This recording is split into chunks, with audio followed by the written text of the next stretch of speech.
Before I say anything else, I want to acknowledge being here on beautiful unceded Gadigal country.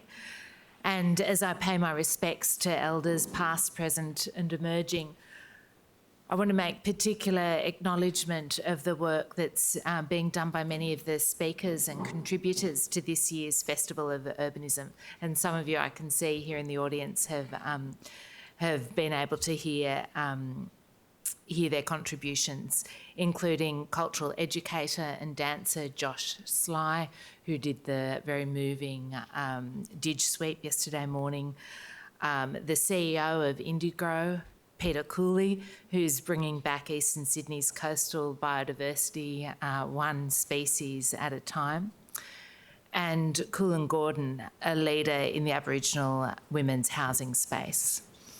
And I extend my respect as well to any other Aboriginal and First Nations people who are here in the room this evening.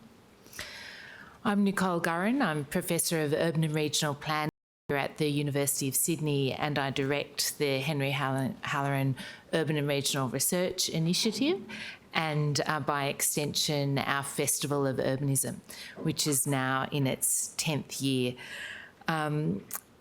The initiative, the Urban and Regional Research Initiative, is about bringing together the many different bodies of knowledge across our university campus and other university campuses in dialogue with people like you in the room, our speakers tonight, and politicians, certainly community leaders, industry experts.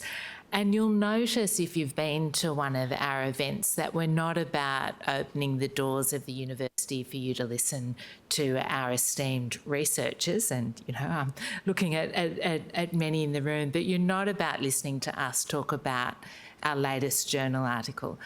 This is an absolute dialogue. You'll see us taking notes. It's about genuinely sharing ideas from the different bodies of knowledge within and outside the university, and often actually dealing with topics that are really difficult, but certainly absolutely pressing. And I think there's no more topical subject to talk about in terms of what it might mean for cities and urban and regional communities than tonight's topic. So I'm absolutely delighted to introduce to you the chair of this session, Dr. Luke Hespinall, who's a senior lecturer in design here at the University of Sydney. He's director of the Master of Interaction Design and Electronic Arts, which has a much better acronym than ours, MID. It's very cool. As well as Luke's PhD in design, he's got qualifications. There's too many to name, but I want to give you some highlights. He's got qualifications from universities in Australia, Sao Paulo and Harvard, including a master's in cross-disciplinary art and design. I think I want that one, and a bachelor in computer science. His practice investigates the intersection of people, culture and technology, including design interventions for and with vulnerable groups. He works across media architecture, digital storytelling, social and cross-cultural interactions, placemaking, urban informatics and smart cities through engagements with government, industry, museums and academic institutions worldwide. Thanks, Luke.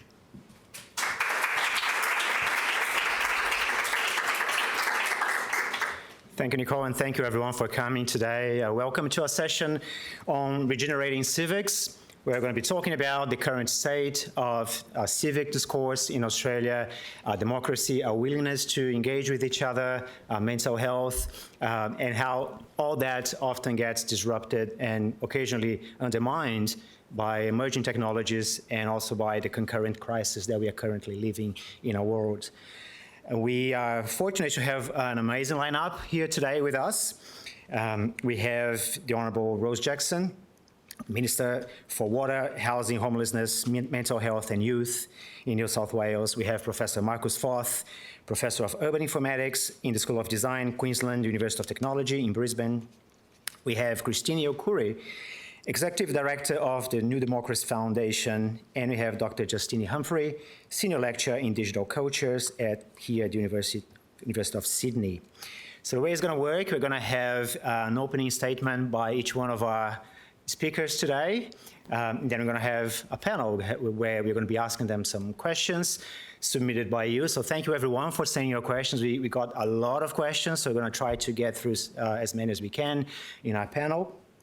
And hopefully we're going to discuss complementary aspects of this very, very topical subject, as Nicole was pointing out, which we are experiencing consequences of almost on a daily basis in Australia and worldwide. So I'd like to start by inviting our opening speaker, the Honourable Rose Jackson. Rose Jackson is a Labor member for New South Wales Legislative Council and Minister for Water, Housing, Homelessness, Mental Health and Youth. Rose was elected to the Legislative Council in May 2019 and has been fighting for re-election on climate change and tackling homelessness and housing affordability. Rose has also held a variety of roles within the Labour and union movement, including Assistant Secretary of New South Wales Labour and as an official for the United Voice, formerly LHMU. Rose lives with her family in Rockdale and is passionate about making our society fairer for everyone. Please welcome the Honourable Rose Jackson. Thank you. It's such a pleasure to be here. I'd like to start by acknowledging the Gadigal people, the traditional custodians of the land in which we meet, and pay respects to elders past and present. Of course, you left off the most important part of my CV, as it were. I'm proud to be back here at my alma mater and was president of the University of Sydney SRC and served many years as a student representative and student at the university and love to come back to this very special place of teaching and learning and ideas in my role now to continue that commitment to discourse and dialogue and maybe a little bit of rabble-rousing and radicalism as well. I wanted to make some brief opening comments about this topic, and it's always challenging for me wearing the multiple different hats that I do as Minister across a number of portfolios to kind of choose which angle I'm going to come at it from. But with the brief amount of time that I had, I'm going to choose largely to focus in on my housing portfolio, recognising that this topic can touch particularly on youth and young people and their interaction with new technology, social media and the post-truth world. Obviously, the impact of these new technologies in this world that we're living in and the cascading concurrent intersectional crises on our mental health is also a topic of conversation that we can explore in the panel. But I had to choose one, and I've chosen to talk briefly about housing because I think, to me, the housing portfolio represents that opportunity that we have to take the best of what new technology, AI, and the opportunity that new technology presents to us to do good, but also the real risks of when we get that wrong. And that's why I'll just make a few brief comments as the Minister for Housing about my perspective on this topic. The thing about being the Minister for Housing in the middle of a housing crisis is it's very, very obvious and real whether or not you're doing the work. Are the houses being delivered? Are more or less people experiencing homelessness and housing stress? Are the houses that you are delivering, particularly when we talk about my responsibility for the government public housing estate, good quality modern houses built for the future, or crap shit boxes that contribute to the current problems that we have in public housing? So the metrics for me as the Minister for Housing are quite real. We don't need some of the kind of challenging assessments that we might bring to whether or not impact in public policy is really working that some of my colleagues deal with. For me, it's very, very obvious whether or not we are doing the work or not. And what we are seeing as we start to try to do that work, delivering more quality housing for people who desperately need it, is just how much some of the current systems that we have for that work really put sand in the gears. And a lot of that is because we're not making the most of the opportunity of the new technology that is available to us. And a lot of the systems that we are using, a lot of the bureaucratic structures that we have, a lot of the challenges, for example, particularly in housing, productivity and delivery, really do make it more challenging than it needs to be to do that work. I'll give a couple of examples about how we're trying to use some of the new technology that's becoming available to us to break through that. An example is rental arrears. So in the public housing estate, we have a not insignificant problem of people who don't pay their rent. The New South Wales government's the largest landlord in the Southern Hemisphere. We have 150,000 odd people who live in our properties, around 90,000 properties. And so when you're a landlord of that size and you start getting up to 4, 5, 6% of your tenants struggling with rental payments, that actually is tens of millions of dollars that you're not collecting that can go back into maintaining that estate. In the UK, housing providers are using AI to develop predictive tools to tell housing associations and public housing landlords when tenants might be falling into rental arrears. Now, it's not something that is widespread in Australia, but in the United Kingdom, that new technology has been able, in a really effective way, to give housing associations and public housing landlords signals about which tenants might be struggling for the purposes of early intervention.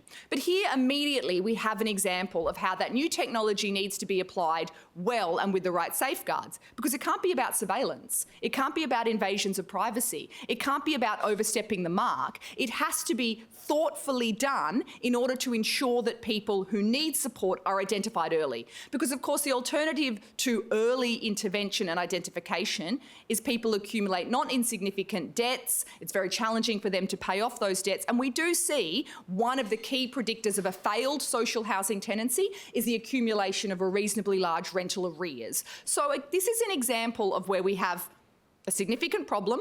It's costing us tens of millions of dollars, money that we desperately need to deliver more quality public housing, and the opportunity, if thoughtfully done, to use new technology to identify very, very early those individuals who might need support. Another example is maintenance. We have, as I mentioned, a very, very large estate, well over 90,000 homes. Many of those homes were built many, many years ago. The quality of housing and public housing for any of the people who work in the housing sector in the room, and I imagine that there's a few, is well known to be quite poor. We receive many complaints of significant structural and other issues that our tenants are living in. It's not acceptable for them, the dignity of their lives, the quality of homes that they live in, the heating and cooling are often very problematic with the climatic extremes that we're seeing in Australia at the moment. That has particular impacts on our tenants' health. Also, again, it costs us a lot of money. It costs us a lot of money to manage maintenance well in public housing. There are now tools that we can use that allow us to use AI and other modern technology to have predictive patterns of where those maintenance interventions are more likely to be needed. Hotspots, if you were. And as I said, when you have an estate of almost 100,000 properties, the guidance that can be provided by that new technology to allow early intervention in maintenance issues can be incredibly important. But again, we need to make sure that that's done thoughtfully. One of the ways that we do that is we're rolling out new technology like apps for our tenants to allow them to report in the condition of their homes, maintenance issues as they arrive. So we've got quality, real-time, scalable data about maintenance. But those apps are often incredibly well-intentionally developed by wonderful public service bureaucrats who work for the New South Wales government, who may not necessarily be bringing in the kind of lived experience of our tenants, whether or not they are usable and applicable to their daily lives. Again, another example of something that has the potential to have a really positive benefit, make our tenants' homes and lives better, save the New South Wales government money that we can direct into more proactive maintenance. But if we're not doing that right, we're going to miss key cohorts of our tenants who aren't able to make best use of that technology because we haven't designed it with them in mind. Those are two examples, I think, of how there's a massive opportunity for us to use new technology to do great work in the public housing space, but really being mindful of some of the risks that present themselves and how we need to act early to mitigate those risks. Another example is in various countries internationally, and I'm thinking of a number of examples that I'm familiar with in Africa, where they're using AI to identify opportunities to deliver climate resilient, energy efficient, low cost housing using locally available materials. Now, particularly in developing countries, that kind of new technology can be incredibly important where resources are very scarce. Access to building materials can be quite scarce. And if you're able to use technology to identify what materials might be available in a particular area to deliver much needed housing that's climate resilient and energy efficient, that's obviously very important. there's no reason why we couldn't also use that technology in our context, where we desperately need to deliver tens of thousands of quality new homes to overcome some of the challenges that we are having in our supply chain. So again, a real opportunity for us to use new technology well to meet the needs of our public housing estate, but needing to make sure that that's done in a way that's mindful of the kind of quality, energy efficient, climate resilient housing that we need in the New South Wales context. Those are a couple of examples of how we are seeing that interaction play out in the New South Wales government's context. I should say, there's a lot of work that's happening over in the planning space. My colleague, Minister Paul Scully, is really looking at the way that AI can be used to deliver more timely outcomes in planning. People, again, familiar with the housing sector would know that New South Wales has a very slow Byzantine planning system that doesn't always deliver the most clean, quick, efficient outcome between A and B. Minister Scully's looking at the ways that affirmative action, AI can be used to shortcut those kind of things. If we can save time in the planning system, we can save money. But again, this is an example of where we want to use AI to make that system work more quickly, but not take away the human element in those decision makings, not completely give over decision making in planning in that instance to algorithms and technology, with all of the kind of risks of bias and other elements, the kind of discrimination that we have seen occasionally play out in the use of some of those algorithms. We don't want to implant that into the very heart of the planning system. We want to make sure that we're using AI to deliver quicker, better outcomes, but not lose that human element. That's something that Minister Scully, I know, is particularly interested in. And for anyone who wants to make the planning system better, I think that that is an important opportunity for him to do things better and the planning system to work better, but also to be very mindful of those risks. I suppose I'll probably leave my remarks there and then happy to participate in the panel. But for us, as I go back to my initial comments, we know very, very clearly from a human perspective whether or not our housing policies are working or not. That human impact and the human outcome of successful or unsuccessful housing policy is very, very real to us in New South Wales. That's what keeps us up at night, whether or not people in this state are able to access the affordable housing that they desperately need. And if there are ways that technology can help us meet that need and get us closer to that outcome, we are absolutely enthusiastic to use it, but we also want to do that in a way that's very, very mindful about how some of the risks of that new technology, if not delivered well, can actually exacerbate pre-existing inequalities and make outcomes worse for the people that we're trying to help. So that's the balance that we're trying to reach in New South Wales, and I think it's really interesting for us to be able to draw on some of the research that the university is involved in and other academics in the housing space to feed into that, so that as we deliver and develop those new policies, they're done in a way that is informed by that expertise and informed by that research and delivers that very important human outcome that we really, as I said, will be judged on whether or not we succeed or not by whether or not we're delivering more quality, affordable homes for the people who need them. Thank you.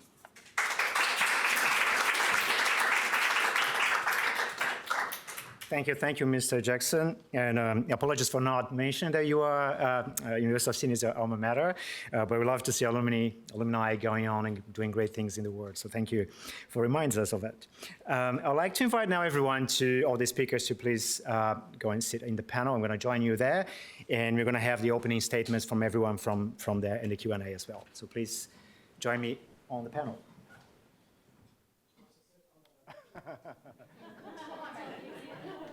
All right, as well. Okay. All right, so thank you, everyone.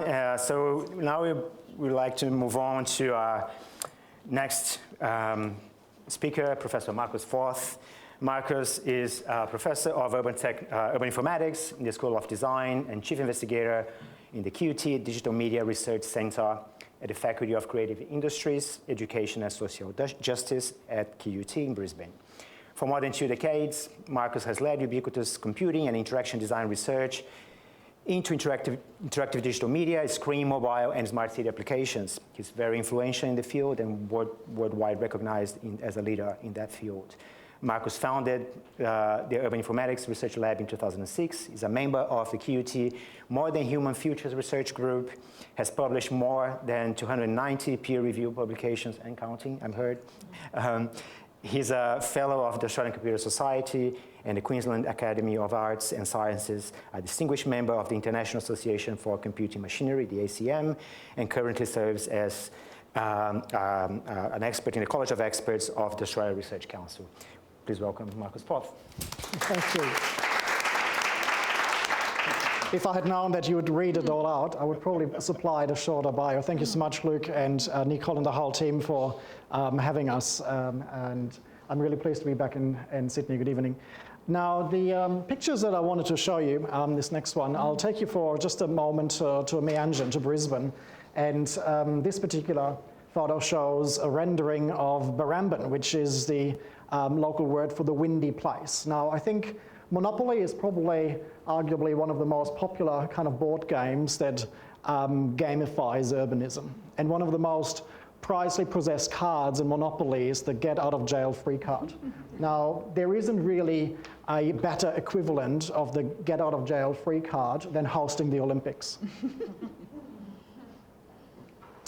And this is what you're looking at in Brisbane. I don't know how much of this has been conveyed and communicated interstate, but I'll tell you just a little glimpse into what's happening here. So this one is a rendering that has been released by GICA, which is the Games Independent Infrastructure and Coordination Authority. It's been obviously not rendered by public servants because that level of expertise requires urban design, architecture kinds of agencies to step in. And so a particular firm specializing in Olympic infrastructure has been appointed as the consultants that produce this particular rendering. If you go to the next picture. So this is supposed to be the main Olympic stadium in Brisbane. It is labeled to be a 63,000 seat stadium, and it will host the opening and closing ceremonies. Now, we've done a little test, and that involved getting our own expertise in artist impressions and architectural renderings and simulations, and we've pretty much simply taken an existing 60,000 seat stadium from Perth and overlaid it in scale over that site. And I think you don't have to be a Bachelor of Architecture graduate to realize there's something wrong here. The reason why I'm bringing this up is to illustrate the topic of the festival is regenerative urbanism, and we are looking at the Olympics as pretty much regenerating everything. It is the kind of item, the kind of hot topic that will enact martial law in Brisbane and Southeast Queensland. Anything is possible, and precisely that rhetoric is being used to say we have to get on with the job and we have to create legacy. But the ability to scrutinize what is being proposed is very limited. So the way that technology is used here to create these urban imaginaries is increasingly difficult to verify. What this enabled a community group to do is actually to try and engage in a discourse and a discussion in order to try and say, well, the renderings that are being pushed out by the government is probably a false rendering that is not really possible to create in reality. There is not going to be 40-meter tall gum trees in the immediate vicinity of a large stadium. There's no evacuation space for 60,000 people to go in and out if they have to. They can't line up for the next session. There is no transport corridors, and the list goes on. So when we are talking about post-truth, this is one aspect that we have to now grapple with, that the ability of technology to create these alternative visions is obviously being used by consultants and by industry to bedazzle people. And I've outlined a little bit more in this op-ed that was published in the Fifth Estate. But I think there's another side to it. If we go to the next one. We can also use some of these technical abilities and affordances to enable community groups to amplify their advocacy and for them to be able to create their own urban imaginaries. So what this community group is trying to do is actually to remind people of what was originally proposed in that spot by the local government, by Brisbane City Council. It was supposed to be a master planned urban park, a public park, and a previous golf course that is then publicly accessible, and we've somehow conveniently forgotten that that was the original vision that was already costing the ratepayer about $30 million in consultant fees to just create that rendering.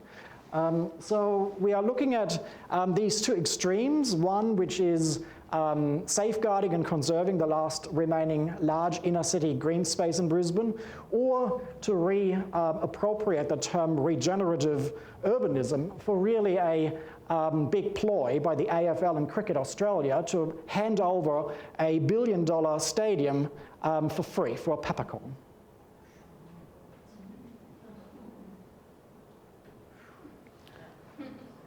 Leave it at that. Thank you. Thank you, Marcus. Very, very interesting angle on, again, alternative truths and post-truth. I'd like to move on now to our next speaker, Christine Elkuri. And I will read the entire bio because I have so many accolades, all of you, that I just need to make justice to that. So Christine is a Director of Communication and Projects at the New Democracy Foundation, which is a research and advisory not-for-profit that advocates for citizens' assemblies and citizens' juries. The bringing together of random representative sample of everyday people to find common ground on the policy questions that governments alone can find too difficult to resolve. She has an extensive career also in broadcast journalism with stints on SBS and ITV, independent production sector, and the ABC, where she worked in Q&A, 7:30, local radio, and won a UN Media Prize for a radio national background briefing on anti-Muslim extremists. She has worked in community engagement and policy development with the Sydney Policy Lab here at the University of Sydney, and also as a freelance communications trainer at the University of New South Wales. She has a Bachelor in Media Studies, Diploma of Education, and a Master of Peace and Conflict Studies here from the University of Sydney. Welcome, Christine. Thank you. Hi, everyone. I'm not going to delve too much into the AI first up and leave that for the panel discussion. And I want to sort of think about the context of this conversation today. New Democracy is a philanthropically funded research organisation that seeks to solve the problem of declining trust in democracy. So if we start from that point before we even think about what the impact of AI will be, I think that's kind of important. So we believe that we can help restore some trust in government and government decision making by making greater use of deliberative democracy, so citizens' assemblies and citizens' juries. It's a method of inviting greater public participation in decision making, and I think just in what we've heard in the addresses already today from Rose and Marcus, where that might be valuable. So it's essentially the idea of juries that you see in the court system, but for public policy making. Before I get into the citizens' assemblies component, I just want to unpack a little bit the problem we're trying to solve, which is, we think, twofold. Declining trust in our leaders to solve hard problems, and we don't trust the citizenry to help solve those problems. That's what some of the research is telling us about why we're seeing this declining trust in democracy. In a nutshell, Australians strongly support democratic values. We like free and fair elections. We like the rule of law. We support representative democracy. And in global terms, here in Australia, we're doing pretty well. We're a leading liberal democracy. We're not seeing the backsliding that we're seeing to the same extent in other parts of the world. So that's good. Go Australia. But there's also a sense in the research that democracy is not delivering. There's declining public trust in government and in public political institutions. And some of the drivers of that, I just want to read them out and see if they resonate for you. But some of the concerns are there's a lack of transparency in decision making, that there are powerful forces having undue influence over government decisions, that there are perceptions of public sector inefficiency, political corruption, a sense that there's a disconnection between politicians and the people, that sense that they don't represent us. And it feels like the country has become more divided. But the big one for me is that we think that governments have failed to deliver solutions to the problems that are most pressing. And I think we kind of see that and hear that, when we use the word crisis an awful lot lately. The housing crisis, the climate crisis, the cost of living crisis. It's a sort of sign that things are getting really bad, that we haven't quite gotten to a point where we can solve problems before they get to this point. So why do I think this is difficult? Why are some of these problems really difficult for leaders to solve? The very cynical amongst us might say that our politicians are perhaps failing because they are really, power hungry, egomaniacs who can't agree on anything. They're only interested in representing the vested interests that line their own pockets. You could say that. Some of you might even believe that to be true. Probably not Rose. Probably not Rose. Or you could think a little bit like we do, which is that actually leadership is really difficult. And that the problem is the system itself. The system constrains our leaders from making hard decisions. And I want to just talk a bit about what I mean by that there's significant political risk in policy making. And if you think about the current sort of housing debate, we all want our homes to grow in value, while we also want our children to be able to afford to buy homes at reasonable prices. We're okay with more homes, but not in my backyard, somewhere else, over there. If you're a leader who thinks you should look at the tax settings around housing, think about maybe Bill Shorten, you might stick your head up and find that the media comes at you, the opposition comes at you, the lobby groups come at you, debate ensues, but where's the dialogue? Where are the big conversations about policy trade-offs? So, we fall victim to what we call public opinion. And that's the problem that we're trying to solve for. Public opinion is not something that politicians can ignore. We think there's a way through. And we think that comes in, like I say, a true conversation. Now, I came from the ABC. I worked on Q&A for very many years. Some might say, oh, well, that's a national conversation. The Prime Minister thought so when we asked him a question about this not so long ago. That's not quite what I mean. I talk about deliberative democracy, so dialogue, where we take a big policy problem and base solutions on evidence and not public opinion or wish lists, which is what we think most politicians are concerned will happen if you ask the public to provide you with solutions. So we think deliberative democracy can help. Deliberation what it is essentially about bringing together random representative samples of people selected by a lottery system. You bring them together over several weekends, you provide them with information and evidence, access to experts, you ask them to talk to each other and come up with, at the end of a process, consensus-based recommendations. It should be authorised by a government body. It could be Rose, who stands up at the front and says, okay, here's a problem we need to solve. Go forth and put forward your recommendations, and at the end, I agree to follow up substantively. Doesn't mean that she will take on every recommendation, but that she agrees to follow up.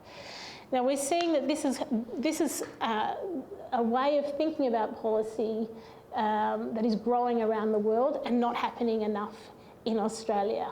My boss, who should be here today, the real executive director, is in New York at the moment celebrating International Day of Democracy, where deliberative democracy is front and centre.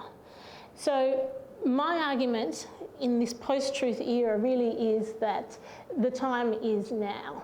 If we're navigating misinformation, disinformation, polarisation, and generative AI, which is going to change our views of reality, then this sort of a process might help with policy making and restoring some trust.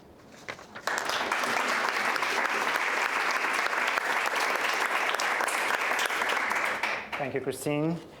Next up is Justine Humphrey. Justine is a senior lecturer in digital cultures here at the University of Sydney, where they also serve as deputy head of school research in art, communication, and English. Their research focuses on the social impacts of mobile, smart, and algorithm technologies on marginalized groups, with work spanning digital inequality, urban datafication, and online safety. She wrote a book titled Homelessness and Mobile Communication, Precariously Connected, where they highlight the essential role of mobile connectivity for those experiencing homelessness and accessing services, maintaining social networks, and navigating urban space. Justine has worked closely with community organizations, government, and telecommunication providers to translate research into policy and practice on digital inclusion. Welcome, Justine. Thank you. Thanks so much. Thank you, everybody, for coming, and just want to acknowledge that I live and work on the land of the Gadigal people of the Eora Nation. Luke gave me a question today, which was about thinking about the role of AI in urban, sort of spaces. And I've done a lot of research on smart street technologies, and I'm going to share a couple of examples with you today. We might start with the first one. So from 2018, I've researched the role of urban digital technologies as enablers of digital inclusion in cities, especially for marginalised groups, such as those experiencing street homelessness. So these kiosks on the left are a good example of the kind of connectivity services that are being made available through certain kinds of smart street technologies. It's called Link NYC. It has Wi-Fi, free Wi-Fi access. It has USB charging facilities. It has a number of over 40 sensors built into the boxes to pick up a range of environmental signals. And it also has double-sided advertising boards, as you can see, with a lot of pigeon poop on it. This is one of the core functions of these devices, is also collecting data from registered users as well as passers-by through their mobile devices, and using that data to generate insights for advertising on the displays, which pays for the infrastructure itself. This was rolled out in New York City as a public-private partnership from 2016. And I went over there and I carried out a number of street interviews, as well as interviews with public libraries, people experiencing homelessness, young people in New York City refuges, to get a sense of who was using these devices and how they were being used. It's important to note that they were originally designed to address serious digital exclusion problems in New York City. There are major problems in low-income boroughs, and access to broadband in public housing is still really dire and very expensive, making up to 40% of household income. So this was sort of like a way, it's got ultra-fast Wi-Fi, that the actual pipelines, the networks could be used to ultimately roll out to the public housing services themselves. In the research I later conducted with some colleagues at the University of Glasgow in London, and Glasgow. You can see on the right here, they also had similar kinds of smart kiosks.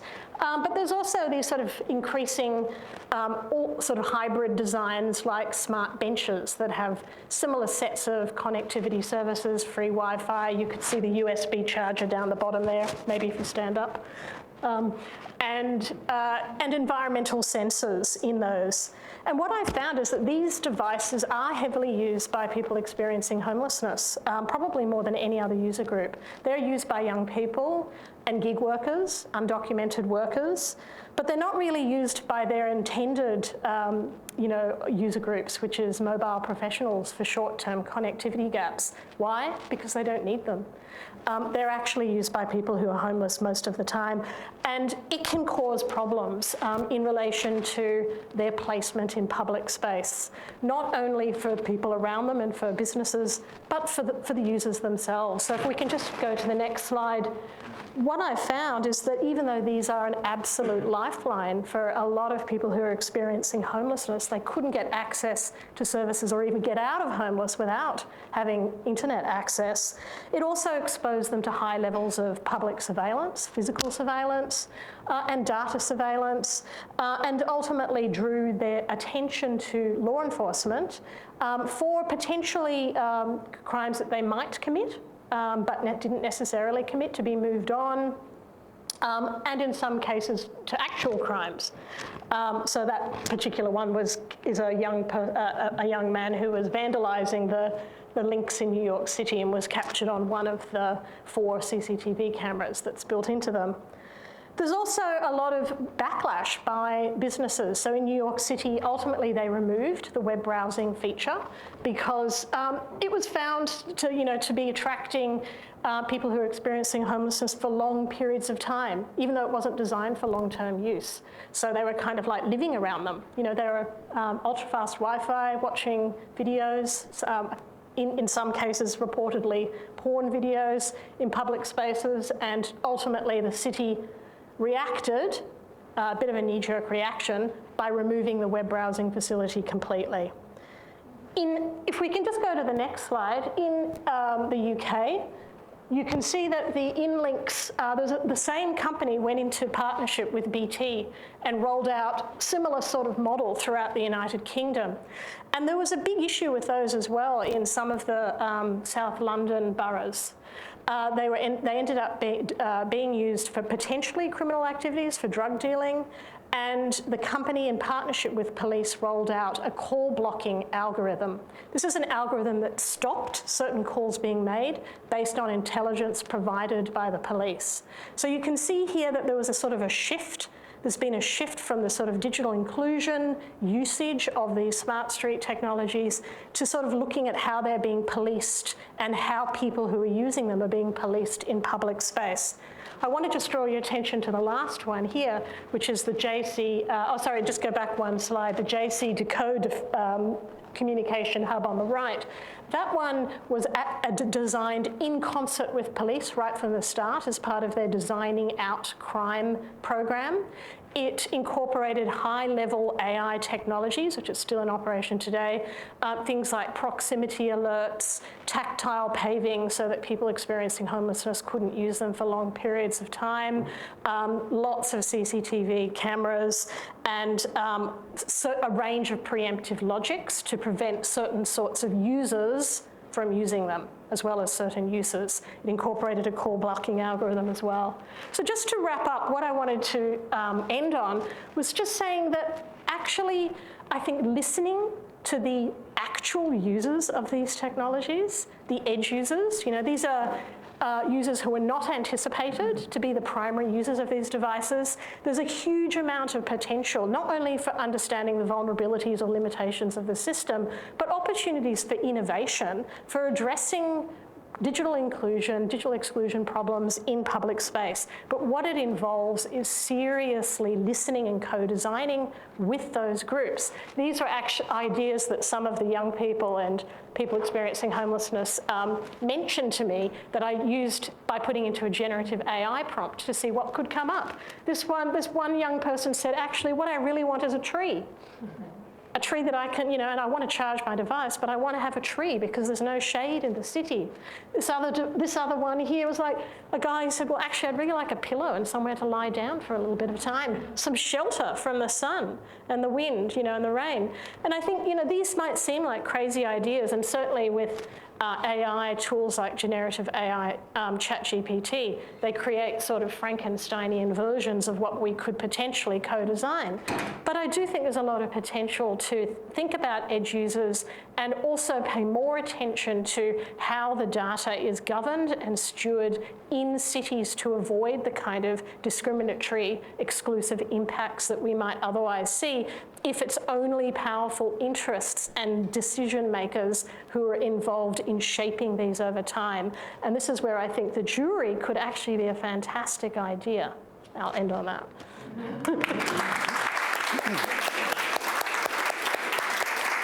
Thank you, Justine. Kind of coming full circle to Marcus's opening statement as well, with the use of Gen AI to imagine urban futures, the potential, but also the potential challenges and deficiencies that with the technology, and the need for critical stance towards what actually is coming up and keeping the citizens in the loop, right, in those discussions.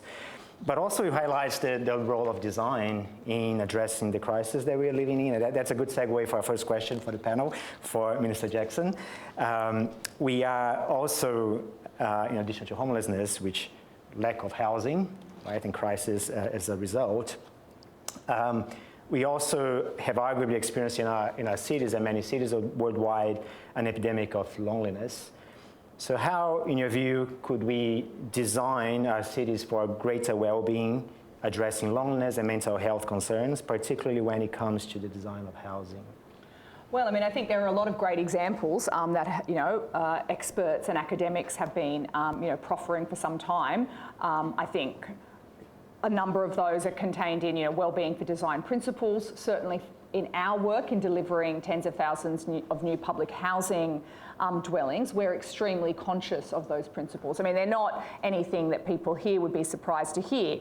Functional common areas, good security, but the opportunity for larger hallways and gathering spaces, lift wells, where you might organically bump into a neighbour and start a conversation. That conversation can then lead to an opportunity to gather in a safe, well-maintained common space, those common spaces being indoor and outdoor, as those common spaces being well-maintained. All of that, I think, is quite common sense. It's just really important that those principles, those design principles, are included right at the beginning in the design process, and that's something that we're very committed to doing. I would just say, just to feed on from Justine's extremely relevant comment, we have already seen that the most functional principles in the application of those wellbeing for design rules are informed by lived experience. And a great example is young people. They're much less likely to participate in your kind of standard community engagement, forums that the New South Wales government might put on,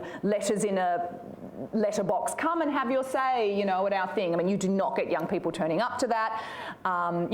Again, adults might make decisions about what they think young people want that are not informed by lived experience. Turns out, of course, young people therefore don't use those places and those spaces that we've designed for them. Whereas if we can proactively take these principles to heart, genuinely engage those end users in what are the things that you want to see in your public park, in your common area, we find those outcomes are a lot more positive. So to me, that's one of the core lessons that we've learned, which is you've got to include those principles at the very, very early stages of design, and you actually have to be proactive in your engagement with anticipated end users to make sure that the common space, the public place that you are designing, where you want people to interact, you want to combat loneliness, social isolation, dislocation, potentially antisocial behaviour, are designed and delivered functionally based on that feedback from those users, because otherwise,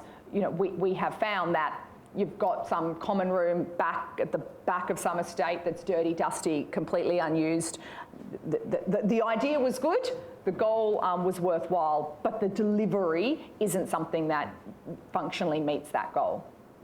Yeah, great. Yeah, I really like the point you made about the connection between the design of housing and public spaces as well, and how one feeds on each other. And they have to be engaging. They have to listen to what people are willing to use and feeling comfortable with. Thank you. I have a question for, I'm just going to follow the sequence here, so for Marcus. Marcus, you touched upon the use of Gen AI for misinformation and almost like to address specific parts of the public who might be willing to be moved by that particular message and ignoring everyone else potentially. In your view, how can we promote civic discourse in this era where we are living through, where algorithms can no longer just redirect content they know will steer us up or move us, but can actually create that content customized to specific social groups? Yeah, thank you, Luke. Justina already mentioned that digital inclusion, and we've been working in that space as well, and extending the scope of that to look at what Gen AI will do, is already doing in terms of digital inclusion at that nexus. And so it's interesting because it's a double-edged sword. Whilst there's lots of challenges in terms of access, affordability of devices, ability to actually navigate and negotiate prompts, for instance, and the list goes on, it can also give community groups a leg up. And so the Minister mentioned the kinds of tokenistic community engagements that governments are running all the time. They become, whilst increasingly sophisticated, co-opting design methods, glossy brochures, interactive games, and the list goes on. At the same time, they are very, very targeted. And usually the question being asked is, do you want the casino to be yellow or do you want the casino to be green? But the fact that we are getting a casino, that's not off the table. So the way that the public gets bedazzled comes by questions and the levels of materials that are being supplied in order to actually meaningfully engage in those engagements. So some of the community groups that we've been working with that are currently at that forefront of applying scrutiny to the Olympic Games, the documents, the actual documents that are behind some of these engagement sessions are 700 pages. And so for a volunteer, for a layperson, in their spare time, to be able to actually sift through all that information to really understand what's going on here is really, really hard. And so that's where Gen AI has actually been, tremendously useful, because you subscribe, you run a 700-page document through AI, and yes, there is a whole bunch maybe of hallucinations and problems, but overall the outcome is actually much better than spending a week and a half of your own time reading that 700-page document. And so it actually works on that other side of the community equation where those groups are becoming more sophisticated. And I think that is something that we welcome. And in the research that we are doing, we're looking at ways for design research to enable some of these ways of AI platforms to be made more accessible to the political advocacy that these groups are engaged in, because that's, I believe, what strengthens public discourse in Australia. Thanks, Marcus. There's a good segue for the question I have for Christine as well, which is to the use of AI by people to make sense of government. So it's conceivable that at some point governments will start designing policy and communication, thinking about how people will run that through AI to make sense of what government's doing. And governments may start adopting AI systems as well to seek advice and automate decision making. So we mentioned deliberative democracy. If governments start to make that kind of use of AI, which may be trained elsewhere, may be designed elsewhere, how can we ensure democracy can still function to the extent of upholding the views of the local constituencies, and how can we sustain transparency and trust in the government? So, Rose gave some really amazing examples about how AI might be used in the public housing sector. Really amazing ways to drive efficiencies in government service delivery. If AI could speed up a DA application, I think we'd be pretty happy about that. So you can see how it could be applied in the public service to speed things up. That sounds really great. You can see how generative AI could be used as a research tool where governments can scour for evidence based on what is happening in other countries to solve a particular problem. Great. Where you could see a problem is, I think, instantly of, robo-debt.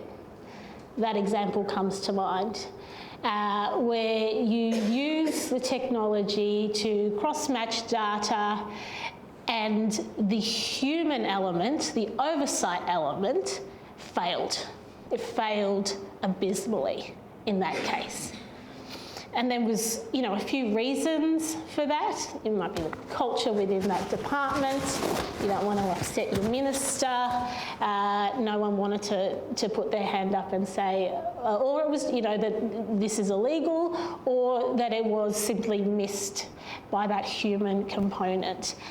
That's the problem of the use of AI in government decision making. So if you think about citizens' assemblies or citizens' juries, that's like applying the human intelligence to the policy. So if you are going to be using AI to monitor whether people are falling into arrears on their public housing estate, I'd be saying, take that to the people. I'd be saying, take that to an assembly and either seek sort of a consent for that idea, or also ask people, how could this possibly go wrong? Give us your recommendations about how we do this. And you'd ask a very open question, and you'd give people time and the access to the expertise, and you want them to consider trade-offs. Now, the AI can't do trade-offs, and it can't apply values.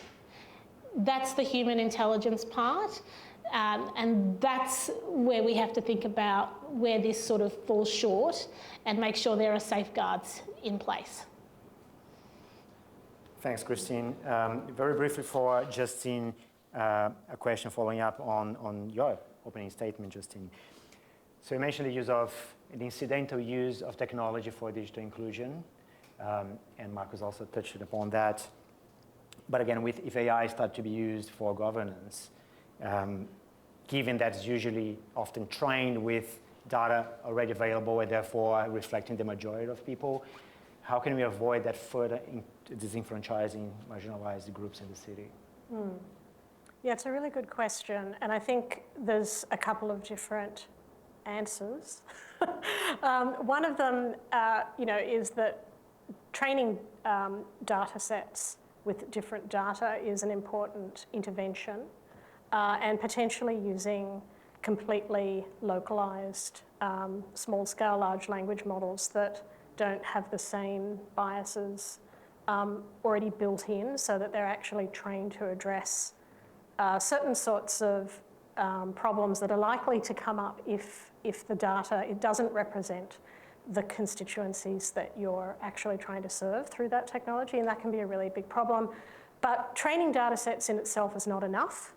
Meredith Broussard, This Is Not a Glitch, was written about the kind of problems of providing technological solutions alone to addressing what are fundamentally complex social issues, social economic issues and structural issues, and that they might deal with a certain component or a certain need in a public housing context that makes sense.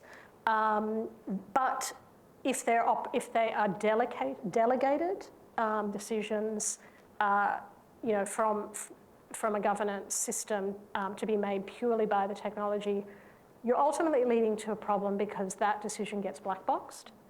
It's inscrutable, it's unquestionable, it's uncontestable, and there might be better solutions that involve communities making decisions and policies that have access to the data, the insights, the intelligence, because ultimately what we're talking about when we're talking about data is what you can do with it, what is the public benefit of that data, not just sort of plugging it into a system and coming out with a solution that solves some people's problems, but not everybody's, or not the people's that we're actually concerned about.